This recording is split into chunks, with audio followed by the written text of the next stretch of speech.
can't. All I know that is I'm experiencing like you as an object, but I don't know if that is that experience is actually valid. So would you say that knowledge is justified true belief? Having beliefs that you're justified in believing? Yeah, but I'm not sure how we can form those concrete justifications. So you're putting faith in the belief that I exist right now. That's why you're talking. You wouldn't be talking if you didn't believe that I exist, right? Well, you believe something about reality that I am here to communicate with, and that I will respond to you, right? I'm believing that that the best course of action for me to take is to act as if you do exist. Like, I couldn't say for certain that you do exist. But you're believing that But I do. You're believing as if you do. you're acting as if I do. So you're also using language. You're also putting faith in the word I, that there's a singular entity doing something. So you're using a singular pronoun right now. Why are you using a singular pronoun to refer to the perceptions in your consciousness as opposed to a plural pronoun like we? Just practical reasons. Well, how do you know what practical reasons, like which reasons are practical and which ones aren't? How do you know what is practical? Ones are like going to stimulate something in my brain that's going to elicit like a positive reward as opposed to a negative Because reward. like you're using I to refer to your consciousness, right? But how are you justifying in using a singular pronoun to refer to the different components of your consciousness? Maybe those different components belong to different entities, and maybe you should be saying we. So there is a chance of that. Yeah, so you are putting faith in something. You're putting faith in I instead of we, right? I wouldn't say I'm even certain that I exist. So you're saying I. You're using I to refer to yourself. Yes. So what is I? You're using a singular pronoun. I'm not sure what I is. Okay, but you're using a singular pronoun. Like, does language have meaning, or like, are you trying to use language right now? I am trying to use language. Yeah. So you're not justified in using I. You keep using I, but you're putting blind faith in I instead of we. If I was to discuss the conception of one's self, I don't know if I am. I'm going to keep using the word I because it's just that's the best way. Because you believe that a singular entity exists to communicate with me. Well, if my brain. You don't know that brains exist. Brain inside this head, if I want to avoid using that word, if the brain inside this head, the corpus callosum is severed, right?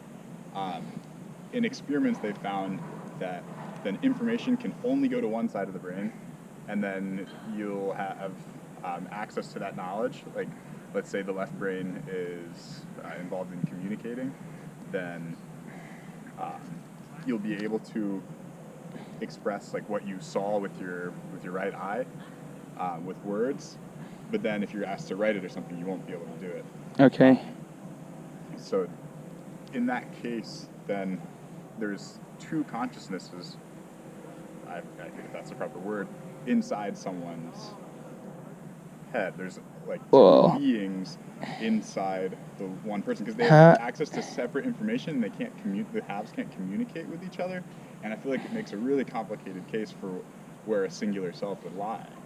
Well, you don't know that brains exist. You're putting faith in the belief that brains exist and that physical matter exists to interact with an immaterial mind.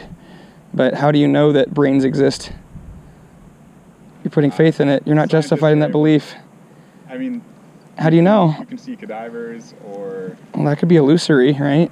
Maybe your mind is full of illusions. It could. So... Then which illusion would I know to get? So the thing is, you shouldn't put faith in your own interpretation of your perceptions in a limited consciousness that doesn't know everything. You should put faith... I don't take hard positions on almost anything. I take an open mind, an open-minded position to most topics. Well, you take the position when you use the word I, when you use language. So you are taking a position. Like, the word I means something, unless you think it's completely meaningless. And in that case, everything we're saying is just... Describe the thing experiencing... How do you know that experience exists? Because that doesn't require any outside evidence. That is evidence of itself. The experience is wouldn't experience imply that there's like something receiving something? Like experiencing something. It's like it kind of like implies the concept of receiving information, right? Mm-hmm. But maybe reality is just a bunch of different shapes and colors and concepts floating around. Just might be. So you can't say experience. The thing is, we're putting faith in things throughout the day. You know, we believe different things. Sure. And we need to be justified in believing those things. We shouldn't believe things we don't have any good reason to believe. And I'm saying the only way to justify your beliefs, because we don't have all knowledge and we could always be wrong, there could always be something we don't know that can invalidate everything we think we know. Because of that, we shouldn't put faith in our own interpretation, our own perceptions. We should put faith in what's revealed from the all-knowing being who has all knowledge, who reveals to us the true nature of reality. But let's say, what sort of revelations are you talking about? Like the Bible? So if you're reading the Bible, aren't you experiencing something from the Bible and then trusting your experiences? Right. You're trusting that because you're putting faith not only in your own mind, but also the all-knowing like mind of God that justifies your beliefs. So if he didn't exist, if he didn't give us the Bible, if he didn't reveal things to us, then we wouldn't be able to know anything. Knowledge would not exist. We wouldn't be able to be justified in anything we believe. So the argument is a little bit circular in that you're assuming that the God does exist. Right, everything's circular. And all reasoning is circular. You use circular reasoning when you just put blind faith in I, when you keep saying I. Like, where you have no evidence that I exists, you have no evidence that you should use a singular pronoun, but you're just believing in it, right? So I'm putting my faith in God. You're putting your faith in I. You're putting your faith in limited consciousness. You don't have all knowledge. You don't know everything, right? I don't. So God, right. So that means we need to not appeal to us, our own mind for truth. We need to look to revelation from somebody who does know everything and who gives us the facts. And if he didn't give us the facts, nothing we're saying right now is meaningful. But hasn't that information been relayed by another person? It's been written by somebody who God preserved his word. Had a revelation. Right. God inspired people to write down what he wanted them to write down. Then that way he revealed to us the true nature of reality. That for sure. Yeah, we can. Because if he didn't, then we wouldn't be able to know anything. Knowledge wouldn't even exist. So this is a transcendental argument. Why would knowledge not exist? Because we wouldn't be able to be justified in believing anything to be true. Knowledge is justified true belief. How could we be justified in believing anything to be true if we don't know the true nature of reality, and we could always be wrong? By appealing to limited consciousness. So don't put faith in limited consciousness for truth, put faith in unlimited consciousness for truth.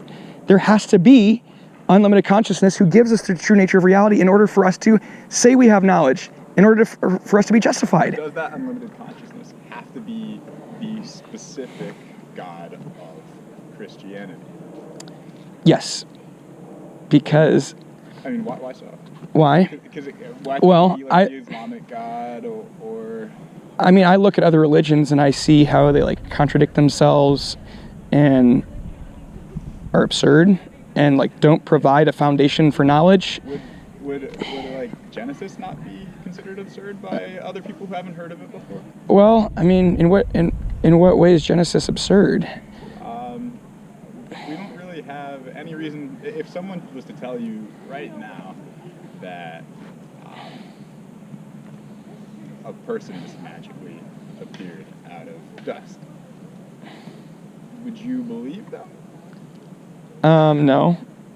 Probably not. No, Yeah. Because it's not what I'm putting my faith in for the true nature of reality.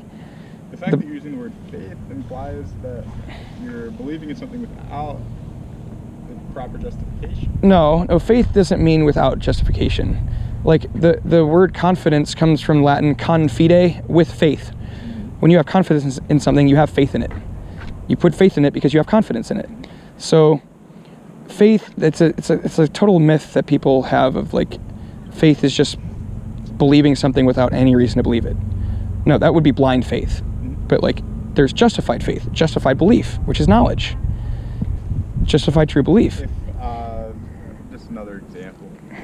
if let's say just any student here got pregnant, and then they were to tell you, I've never slept with anybody before. I've never come in contact with semen. What would your position be? Well, I'm putting my faith in the biblical worldview. And so in the biblical worldview, God creates humans. He created the first human from dust. So I believe that happened in history, but I don't see anything in the Bible that would indicate to me that people are just randomly being created by God out of dust. Maybe he does, but I don't have any reason to believe that. And there's also like the incarnation of Christ, in which God took on human flesh and took on a human nature, Jesus, the God-man. So that's like a special thing in history in which a virgin conceived. But I'm guessing God doesn't just do that with any other people, because there's no other like God-man that needs to come to save us. So that's why I wouldn't put faith in that. That's why I wouldn't believe them if they said that. See, where I lie is just that there's a lot of possibilities, or a lot of possible explanations of what reality is, what to believe in, what to not believe in, and I see Christianity as one of the many possibilities, and you have to put your faith in something, though, in order to operate. And once you put your faith in something, that thing excludes the other things, or at least with Christianity. Like if I'm putting my faith in Christianity to make sense of reality. So by default, all other religions that say there are other gods besides Yahweh, they are false.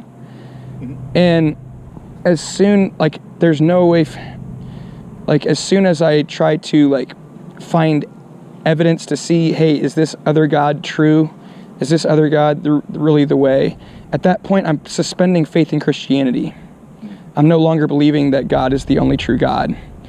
And as soon as I suspend my belief in the one true God, I also have to suspend my belief that anything is actually meaningful, and that I even, like this world exists as in a material state, and that like other human beings exist. So like I'm putting faith in the biblical worldview that has all of these parts to it. And as soon as I suspend my belief in God to try to find out if another God is true, now I can't make sense of reality anymore. So my only other option would be to just start believing in that other God. But at that point, I'd be putting faith in what I was trying to prove. So like, I'd have to like put faith in, so I'd have to be like, oh, I just believe that Allah created me. So let's try to prove that let's try to see if Allah is like the one true God. Let's like look at that. Let's suspend Christianity and we'll look at Allah. We're not going to believe God anymore, that Allah is a false God. We're just going to say that, hey, maybe Allah is the right God. Well, I'm not justified in believing things anymore once I've given up my faith in Yahweh. And the only other option would be to put faith in Allah. But at that point, there's no reason for me to try to prove Allah, because I'm already putting faith in Allah. It's a false dichotomy, though, because like I really don't have any sort of position that I take in regards to what God may or may not exist. You believe he doesn't exist, right? He might, but you're saying he might, but if you believe he exists, amongst another billion possibilities of why everything is the way that it is, and then. But what are you putting your faith in? Really hard. Nothing.